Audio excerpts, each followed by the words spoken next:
ಬಂಧುಗಳು ಯಾರು ಹೋಗ್ಬಾರ್ದು. ಎಲ್ಲರೂ ಇಲ್ಲಿ 10 ನಿಮಿಷ ಮುಖಂಡರು ಮಾತನಾಡೋರಿದ್ದಾರೆ.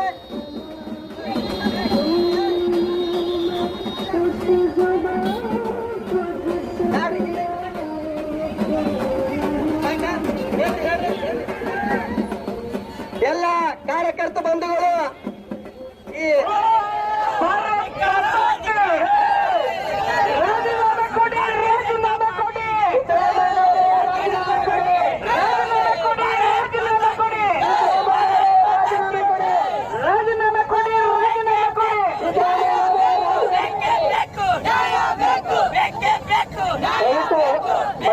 ಪದಾಧಿಕಾರಿಗಳನ್ನ ವಿನಂತಿ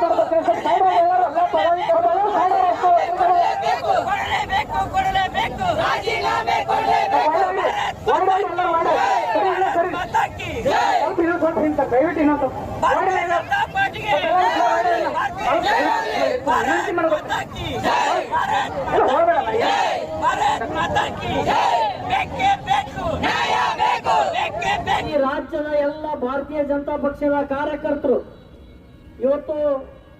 ಇವತ್ತು ಬೆಂಗಳೂರಿನಿಂದ ಮೈಸೂರುವರೆಗೆ ಏನು ಪ್ರತಿಭಟನೆಯನ್ನು ಮಾಡಿ ಪಾದಯಾತ್ರೆಯನ್ನ ಮಾಡಿ ಇವತ್ತು ಹೋರಾಟವನ್ನ ಮಾಡಿ ಕಾಂಗ್ರೆಸ್ ಮಾಡತಕ್ಕಂತ ಒಂದು ದುರಾಡಳಿತ ವಿರುದ್ಧ ನಾವು ಏನು ನಮ್ಮ ಭಾರತೀಯ ಜನತಾ ಪಕ್ಷ ನಾವು ಹೋರಾಟವನ್ನ ಇಲ್ಲಿವರೆಗೆ ನಾವು ಮಾಡ್ಕೊತ ಬಂದಿದ್ದೀವಿ.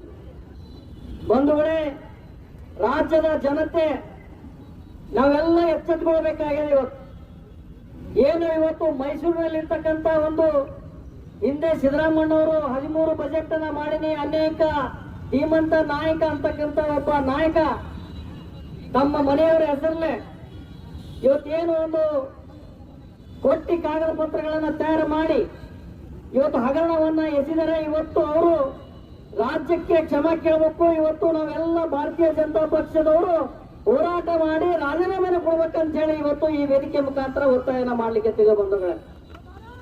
ಆದ್ರೆ ಈ ಸಂದರ್ಭದಲ್ಲಿ ನಾನು ಹಿಂದೆ ಇರ್ತಕ್ಕಂಥ ಸನ್ಮಾನ್ಯ BS ಯಡಿಯೂರಪ್ಪ ಸಾಹೇಬರು ಹಿಂದೆ ಇವರು ಅನೇಕ ಯಾವ ರೀತಿ ವಿಚಾರವನ್ನ ಮಾಡಿ 13 ಅವರು ಯಾವ ರೀತಿ ಮಾತನಾಡಿದ್ರು ಸಿದ್ದರಾಮಣ್ಣವರು ಅನ್ನೋದನ್ನ ಈ ಪತ್ರಿಕೆಯಲ್ಲಿದೆ.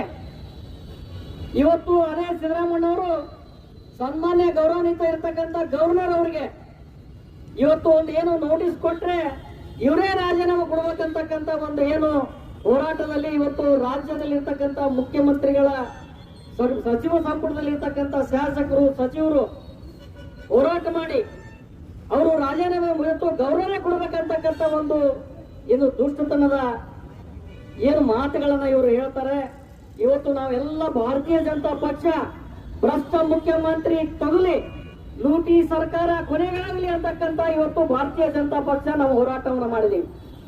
ಆದ್ರೆ ಇವತ್ತು ಇಷ್ಟೆಲ್ಲ ಆದ್ರೂ ಕೂಡ ಎಂತ ಅವರು ಮಂಡು ಧೈರ್ಯ ಅಂತಂದ್ರೆ ನಾನು ಯಾಕೆ ರಾಜೀನಾಮೆ ಕೊಡ್ಬೇಕಪ್ಪ ಅಂತಕ್ಕಂಥ ಮಾತುಗಳನ್ನ ಇವತ್ತು ಮುಖ್ಯಮಂತ್ರಿಗಳು ಮಾತಾಡ್ತಾರೆ. ಸನ್ಮಾನ್ಯ ಮುಖ್ಯಮಂತ್ರಿಗಳು ನಾನು ಹೇಳಲಿಕ್ಕೆ ಬಯಸ್ತೀನಿ, ಸನ್ಮಾನ್ಯ ತಾವು 2013 ವರ್ಷಗಳ ಹಿಂದೆ ಇವತ್ತು ಇವತ್ತು ಮುಖ್ಯಮಂತ್ರಿಗಳು ನಮ್ಮ ಯಡಿಯೂರಪ್ಪ ಸಾಹೇಬರ ಬಗ್ಗೆ 2011ರಲ್ಲಿ ಜನವರಿ ತಿಂಗಳಲ್ಲಿ ತಾವು ಏನು ಮಾತನಾಡಿದ್ರಿ, ಈ ತಾವು ಮಾತನಾಡ್ತಕ್ಕಂಥ ಮಾತುಗಳನ್ನ ಪತ್ರಿಕೆಯಲ್ಲಿದೆ. ಇವತ್ತು ನನ್ನ ಬಾಯಲ್ಲಿ ಬರ್ತಕ್ಕಂಥ ಮಾತುಗಳಲ್ಲ, ತಾವು ಏನು ಮಾತಾಡಿದ್ರಿ ಅಂಕಿ ಸಂಖ್ಯೆಗಳನ್ನ ಪತ್ರಿಕೆಯಲ್ಲಿ ಇದೆ ಬಂಧುಗಳೇ. ಇವತ್ತು ಆದ್ರೂ ಕೂಡ ಎಲ್ಲ ಸಚಿವರು ಏನು ಇವತ್ತು ನಮ್ಮ ಭಾರತೀಯ ಜನತಾ ಪಕ್ಷದ ಮೇಲೆ ಇವತ್ತು ಗೋಬೆ ಕೊಡಿಸ್ತಕ್ಕಂಥ ಏನು ನಡೆಸಿದ್ದಾರೆ, ಇದು ಯಾವ ಕಾಲಕ್ಕೂ ನಾವು ಬಿಡೋದಿಲ್ಲ. ಇದರ ಹೋರಾಟವನ್ನ ಮುಂದೆ ಮಾಡ್ತೇವೆ. ಸನ್ಮಾನ್ಯ ಮುಖ್ಯಮಂತ್ರಿಗಳು ಇಷ್ಟೇ ಅಲ್ಲ, ಇವತ್ತು ಹೋರಾಟ ಮಾಡಿ ಇವತ್ತು ತಮ್ಮ ಕರ್ನಾಟಕ ಸರ್ಕಾರದಲ್ಲಿ ಮುಖ್ಯಮಂತ್ರಿಯಾಗಿ ನೀವು ಮುಂದುವರಲಿಕ್ಕೆ ಸಾಧ್ಯ ಇಲ್ಲ ಅಂತಕ್ಕಂಥ ಮಾತನ್ನ ಈ ಸಂದರ್ಭದಲ್ಲಿ ನಾನು ಹೇಳಿಕೆ ನಾವು ಬಯಸ್ತೀನಿ ಬಂಧುಗಳೇ. ಆದ್ರೆ ಎಂದೆಯೂ ಕಾಂಗ್ರೆಸ್ ಸರ್ಕಾರ ಬಂದಿದೆ. ಆ ಕಾಂಗ್ರೆಸ್ ಸರ್ಕಾರ ಬಂದ ನಂತರ ಇವತ್ತು ನಮ್ಮ ಬಿಜಾಪುರ ಜಿಲ್ಲೆಯಲ್ಲಿ ನಮ್ಮ ಹೊಲದ ಉತ್ತಾರಗಳನ್ನು ನಾವು ನೋಡ್ಕೋಬೇಕಾಗ್ಯದ. ಇವತ್ತು ಪತ್ರಿಕೆಯಲ್ಲಿ 35 ದಾಖಲೆಗಳನ್ನ ಕೊಟ್ಟಿ ಕಾಗದಗಳನ್ನ ತಯಾರು ಮಾಡಿದರೆ ಇವತ್ತು ಪತ್ರಿಕೆಯಲ್ಲಿ ಹಾಕಿದಿರ್ತಕ್ಕಂಥದ್ದು ಎಲ್ಲ ನೀವು ನೋಡಬಹುದು. ಇದು ಒಂದು ಸ್ವಲ್ಪ ಮೈಕ್ ಹೆಲ್ಪ್ ಮಾಡಿ. ಇವತ್ತು ಅನೇಕ ಈ ಪತ್ರಿಕೆಯಲ್ಲಿ 36 ಬಿಜಾಪುರ ನಗರದಲ್ಲಿ ಕಾಂಗ್ರೆಸ್ನಲ್ಲಿ ಇರ್ತಕ್ಕಂಥ ನಾಯಕರು, ಕಾಂಗ್ರೆಸ್ನ ಅತಿ ಬಲಗೈ ಬಂಟ್ರು ಇವತ್ತು 35 ಪತ್ರಿಕೆಯಲ್ಲಿ ಬರ್ತಕ್ಕಂಥದ್ದು ತಾವೆಲ್ಲ ನೋಡಬಹುದು. ಇವತ್ತು ಅದಾದ್ರೂ ಕೂಡ ಅವ್ರ ಮೇಲೆ ಕೇಸ್ಗಳಾದವು, ಒಟ್ಟಿ ದಾಖಲೆಗಳನ್ನ ಸೃಷ್ಟಿ ಮಾಡಿ ಅವ್ರ ಹೆಸರಲ್ಲೇ ಖರೀದಿ ಹಾಕೊಂಡು ಇಷ್ಟೆಲ್ಲ ಆದ್ರೂ ಕೂಡ ಒಂದು ಪಂಚನಾಮ ಆಗ್ಲಿಲ್ಲ. ಒಬ್ಬರ ಮೇಲೆ ಕೂಡ ಒಂದು FIR ಆಗಿ ಅದನ್ನ ಅಲ್ಲೇ ಬದಿಗಟ್ಟು ಅದನ್ನ ಏನ್ ಮಾಡದಪ್ಪ ಅಂದ್ರೆ ಒಂದು ಯಾವ ರೀತಿ ಒಂದು ಚಾರ್ಜ್ ಶೀಟ್ ದಾಖಲೆಯನ್ನ ಮಾಡಲಿಲ್ಲ. ಇಂಥ ಕಾಂಗ್ರೆಸ್ ಸರ್ಕಾರ ನಮ್ಮ ರಾಜ್ಯಕ್ಕೆ ಬೇಕಾ? ನಾವೆಲ್ಲ ಆತ್ಮಲೋಕನ ಮಾಡ್ಕೊಳ್ಬೇಕಾಗಿದೆ ಕಾರ್ಯಕರ್ತರು. ನಾವು ಆತ್ಮಲೋಕನ ಮಾಡಿಕೊಂಡು ನಾವು ಮುಂದೆ ಕಾರ್ಯಕರ್ತರ ಬಲಿಪಶು ಆಗ್ತಕ್ಕಂಥ ಸಂದರ್ಭದಲ್ಲಿ ಇವತ್ತು ನಮ್ಮ ಹಿಂದೆ ಇರ್ತಕ್ಕಂಥ ನಮ್ಮ ಭಾರತೀಯ ಜನತಾ ಪಕ್ಷ ಸರ್ಕಾರದಲ್ಲಿ ಒಂದು ಕೋಟಿ ದಾಖಲೆಗಳನ್ನಾಗಲಿಲ್ಲ. ಇವತ್ತು ಇವತ್ತು ನಮ್ಮ ಸಿಂದಗಿಯ ಮಾಜಿ ಶಾಸಕರು ಬೂಸ್ನೂರ್ ಅವರ ಕ್ಷೇತ್ರದಲ್ಲೂ ಕೂಡ ಮೊನ್ನೆ ಒಂದು ಕೋಟಿ ಖರೀದಿಯನ್ನು ಕೂಡ ಆಗಿದೆ. ಆದ್ರೂ ಕೂಡ ಅದನ್ನ FIR ಮಾಡಿ ಅದನ್ನ ಎಲ್ಲಿ ಅವ್ರನ್ನ ಕಡೆಗಣಿಸಿ ಅದನ್ನ ಮದಿಗೆತ್ತಿರ್ತಕ್ಕಂಥ ವ್ಯವಸ್ಥೆಯನ್ನ ಇಡೀ ಬಿಜಾಪುರ ಜಿಲ್ಲೆಯಲ್ಲಿ ನಡೆದಿದೆ ಬಂಧುಗಳೇ. ಇದನ್ನೆಲ್ಲ ನೋಡಿ ನಮ್ಮ ಭಾರತೀಯ ಜನತಾ ಪಕ್ಷ ಈ ಸನ್ಮಾನ್ಯ ವಿಜೇಂದ್ರ ಅವರು ಇವತ್ತೇ ನಮ್ಮ ರಾಜ್ಯ ಅಧ್ಯಕ್ಷರಾದ ನಂತರ ಅವರು ಇವತ್ತು ಪಾದಯಾತ್ರೆ ಮಾಡಿದ ನಂತರ ಇದೊಂದು ಕಾಂಗ್ರೆಸ್ನ ಒಂದು ಬೀದಿ ನಾಟಕವನ್ನ ನಡೆಸಿದ್ದಾರೆ. ತಾವು ಎಲ್ಲ ತಪ್ಪುಗಳನ್ನ ಇಟ್ಕೊಂಡು ನಮ್ಮ ಮೇಲೆ ಭೂಮಿ ಕೊಡಿಸಿ ತಾವು ಹೋರಾಟ ನಡೆಸಿದ್ರೆ ಎಷ್ಟು ನಾಚಿಗಡಿ ಸರ್ಕಾರ ಇದೆ ಕಾಂಗ್ರೆಸ್ ಸರ್ಕಾರ. ನೀವು ವಿಚಾರ ಮಾಡ್ರಿ, ಎಲ್ಲ ಕಾಂಗ್ರೆಸ್ ಅಲ್ಲಿ ಇರ್ತಕ್ಕಂಥ ಎಲ್ಲ ವ್ಯಕ್ತಿಗಳು ಅವ್ರು ಏನ್ ಹೇಳ್ತಾರಪ್ಪ ಅಂದ್ರೆ ನಾವು ಎಲ್ಲ ಬಿಜೆಪಿಯವರು ಭ್ರಷ್ಟರು ಅಂತ ಹೇಳ್ತಾರೆ. ಬಂಧುಗಳೇ, ನಾವೆಲ್ಲ ಕಣ್ಣಾರೆ ನೋಡ್ತೀವಿ, ಕಿವಿ ತುಂಬಾ ಕೇಳ್ತೀವಿ. ನಾವು ಕಣ್ಣ ಕಿವಿ ಇದ್ರು ನಾವು ಕೂಡ್ರಂತೆ ಇದ್ದೀವಿ. ಯಾಕಂದ್ರೆ ಅಧಿಕಾರಿಗಳು ಎಲ್ಲ ಕೈಗೊಂಬೆ ಆಗಿದ್ದಾರೆ. ಎಲ್ಲ ಪತ್ರಿಕೆಯಲ್ಲಿ 36 ಒಟ್ಟಿ ದಾಖಲೆಗಳ ಬಿಜಾಪುರ ಜಿಲ್ಲೆಯಲ್ಲಿ ಆಗಿದೆ. ಬಿಜಾಪುರ ಜಿಲ್ಲೆ ಆದ್ರೂ ಕೂಡ ಅವ್ರ ಮೇಲೆ ಒಬ್ಬರ ಮೇಲೆ ಕ್ರಮ ತಕ್ಕೊಳ್ಳಿಲ್ಲ. ಇಂಥ ಸರ್ಕಾರ ನಮ್ಮ ರಾಜ್ಯಕ್ಕೆ ಬೇಕಾ? ನಾನು ಇಷ್ಟೇ ಒತ್ತಾಯನ ಮಾಡ್ತೀನಿ ಬಂಧುಗಳೇ.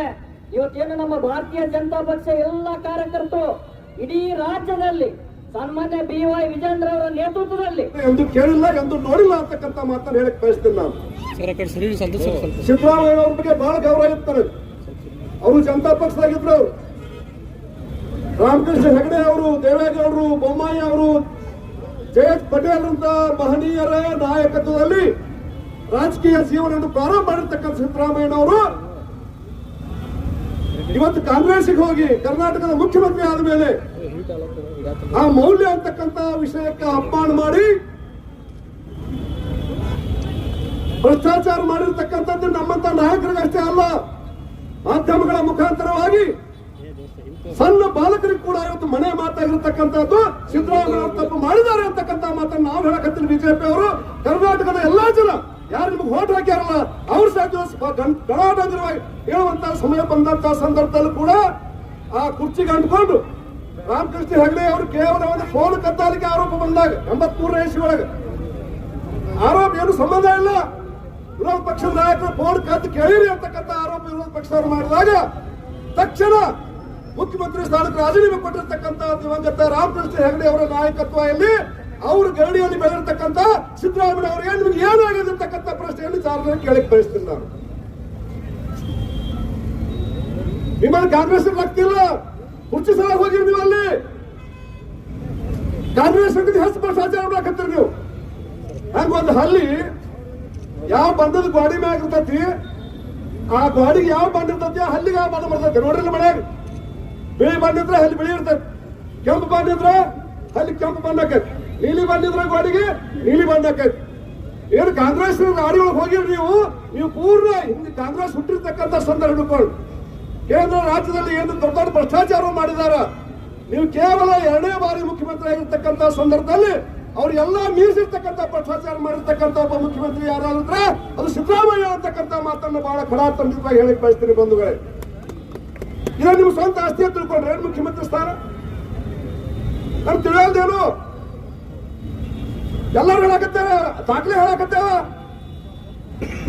ನಮ್ಮ ಹೆಣ್ಮಕ್ಳು ಅರ್ಜಿನ ಕೊಟ್ಟಿಲ್ಲ ಅಂತ ಹೇಳಿ ಅರ್ಜಿ ಆಯ್ತು. ಅದಕ್ಕೆ ವೈಟ್ನರ್ ಹಚ್ಚಿರಿ, ವೈಟ್ನರ್ ಹಚ್ಚಾರಿಲ್ಲ, ವೈಟ್ನರ್ ಪೇಪರ್ ಹೇಳಿದ್ದಿಲ್ಲ.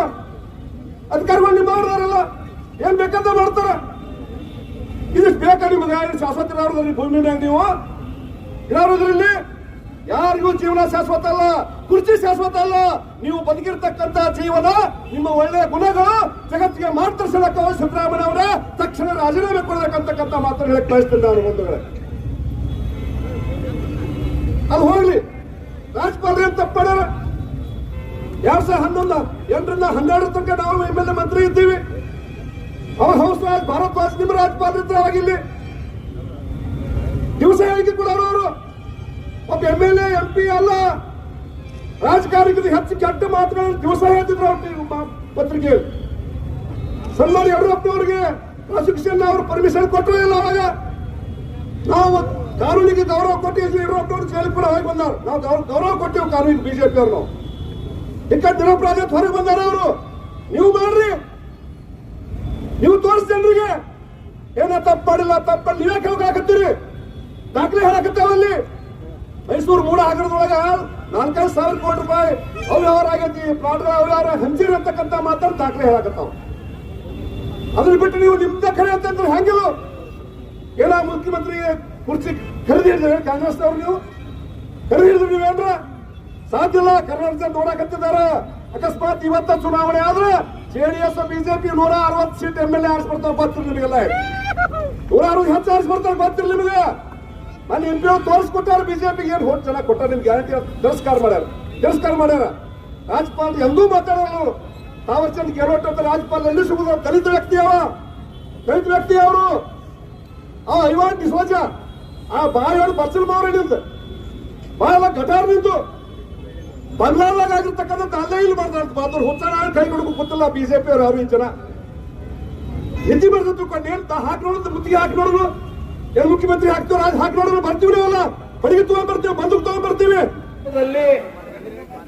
ಮುಖ್ಯಮಂತ್ರಿಗಳು ಉಪಮುಖ್ಯಮಂತ್ರಿಗಳ ಆದಿಯಾಗಿ ಎಲ್ಲರೂ ಪ್ರತಿಭಟನೆಯಲ್ಲಿ ಭಾಗಿಯಾಗಿ ಸನ್ಮಾನ್ಯ ಗೌರವಾನ್ವಿತ ರಾಜ್ಯಪಾಲರು, ಸಂವಿಧಾನದ ಮುಖ್ಯಸ್ಥರು ರಾಜ್ಯಪಾಲರ ಬಗ್ಗೆ ಅತ್ಯಂತ ಅವಹೇಳನಕಾರಿಯಾಗಿ ಮಾತಾಡಿದರು. ಎಲ್ಲೆಂದಲ್ಲಿ ಬೀದಿಯಲ್ಲಿ ರಾಜ್ಯಪಾಲರ ಫೋಟೋಗಳಿಗೆ ಚಪ್ಪಲಿಯಲ್ಲಿ ಹೊಡಿತಕ್ಕಂಥ ಕಾರ್ಯದಲ್ಲಿ ಕಾಂಗ್ರೆಸ್ನ ಮುಖಂಡರು ಮುಂದೆ ನಿಂತು ಹೊಡಿಸಿದ್ರು. ಸ್ವಾಮಿ, ಕಾಂಗ್ರೆಸ್ನ ನಾಯಕರಿಗೆ ನಾವು ಸಂವಿಧಾನಕ್ಕೆ ಕೊಡ್ತಕ್ಕಂಥ ಗೌರವ ಇದೇನಾ? ಜೊತೆಗೆ ಯಾರು ಪ್ರಮಾಣ ವಚನ ಸ್ವೀಕಾರ ಮಾಡಿ ರಾಜ್ಯದಲ್ಲಿ ಮಂತ್ರಿಗಳಾಗಿದ್ದೀರಿ, ಕೃಷ್ಣ ಬೈರೇಗೌಡನಂತ ಕಂದಾಯ ಸಚಿವರು ರಾಜ್ಯಪಾಲರಿಗೆ ನಾಲಾಯಕ ರಾಜ್ಯಪಾಲನಂತ ಪದ ಪ್ರಯೋಗ ಮಾಡುತ್ತದೆ.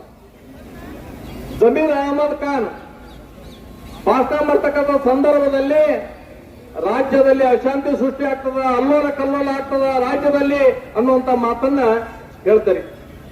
ಐವಾನ್ ಡಿಸೋಜ ಒಬ್ಬ ವಿಧಾನ ಪರಿಷತ್ತಿನ ಸದಸ್ಯ. ಬಾಂಗ್ಲಾದೇಶದಲ್ಲಿ ಬಂದಂತ ಪರಿಸ್ಥಿತಿ ಇಲ್ಲಿ ಬರ್ತದ, ರಾಜ್ಯಪಾಲರಿಗೆ ಒದ್ದು ಓಡಿಸಬೇಕನ್ನುವಂತ ಮಾತನ್ನ ಭಾಷಣದಲ್ಲಿ ಮಾತಾಡ್ತಾ ಇದ್ದೀರಿ. ಇದನ್ನೆಲ್ಲ ಕೇಳಿಸಿಕೊಂಡು ಮುಖ್ಯಮಂತ್ರಿಗಳು, ಉಪಮುಖ್ಯಮಂತ್ರಿಗಳು, ನಿಮ್ಮದೇ ಸಚಿವರು, ಶಾಸಕರು ಬಾಯಿಗೆ ಬಂದಂಗ ಮಾತಾಡ್ತಿದ್ರು ಕೂಡ ಅವ್ರ ಮೇಲೆ ಇವತ್ತಿನವರೆಗೂ ಕಾನೂನಿನಿಂದ ಕ್ರಮ ತೆಗೆದುಕೊಳ್ಳಕ್ ಆಗ್ತಾ ಇಲ್ಲ. ಯಾಕೆ ಅವ್ರ ಮೇಲೆ ಕಾನೂನು ಮೇಲೆ ಕ್ರಮ ತಗೋತಾ ಇಲ್ಲ? ಯಾಕೆ ಅವ್ರ ಮೇಲೆ ಕೇಸ್ ಆಗ್ತಾ ಇಲ್ಲ? ಇದು ನಿಮ್ಮ ನಡೆ ದಲಿತರ ವಿರೋಧಿ ನಡೆ ಅನ್ನುವಂಥದ್ದನ್ನ ಎದ್ದು ತೋರಿಸ್ತಾ ಇದೆ. ಯಾಕೆಂದ್ರೆ ರಾಜ್ಯಪಾಲರು ಇವತ್ತ ದಲಿತ ಅನ್ನುವಂತ ಕಾರಣಕ್ಕೆ ಇವತ್ತು ರಾಜ್ಯದಲ್ಲಿ ಹಿಗ್ಗಾಮುಗ್ಗ ವಾಚಾಂ ಗೋಚರವಾಗಿ ಅವ್ರ ಬಗ್ಗೆ ಮಾತಾಡ್ತಕ್ಕಂಥದ್ದು. ರಾಜ್ಯದಲ್ಲಿ ಆಡಳಿತಕ್ಕೆ ಬಂದಂತ ಸಂದರ್ಭದಲ್ಲಿ ಸಿದ್ದರಾಮಯ್ಯನವ್ರು ಹೇಳ್ತಿದ್ರಿ, ಅಹಿಂದ ನಾವು ದಲಿತರು ಅನ್ನುವಂತ ಮಾತನ್ನ ಹೇಳ್ತಾ ಇದ್ರಿ. ಅಧಿಕಾರಕ್ಕೆ ಬಂದ ಮೇಲೆ ದಲಿತರನ್ನ ಯಾವ ರೀತಿ ನಡೆಸ್ಕೊಂಡಿರ್ತಾರೆ ಅನ್ನೋದಕ್ಕ ಬಂದ ತಕ್ಷಣವೇ SCP TSP ಯೋಜನೆಯೊಳಗಿರ್ತಕ್ಕಂಥ 25,000 ಕೋಟಿ ಹಣವನ್ನ ಲೂಟಿ ಮಾಡಿದ್ರಿ. ಬೇರೆ ಬೇರೆ ಯೋಜನೆಗಳಿಗೆ ಬಳಕೆ ಮಾಡಿದ್ರಿ, ಕೊಳ್ಳೆ ಹೊಡೆದ್ರಿ. ಇವತ್ತು ವಾಲ್ಮೀಕಿ ಹಗರಣ ಸುಮಾರು 187 ಕೋಟಿ ಹಣವನ್ನ ತೆಗೆದುಕೊಂಡು ಬೇರೆ ಬೇರೆ ನಕಲಿ ಖಾತೆಗಳಿಗೆ ಜಮಾ ಮಾಡಿ ರಾಜ್ಯದ ಬೊಕ್ಕಸದಲ್ಲಿರ್ತಕ್ಕಂಥ ಹಣ, ಈ ರಾಜ್ಯದ ನಾಗರಿಕರ ಹಣವನ್ನ ಲೂಟಿ ಮಾಡಿದ್ರಿ.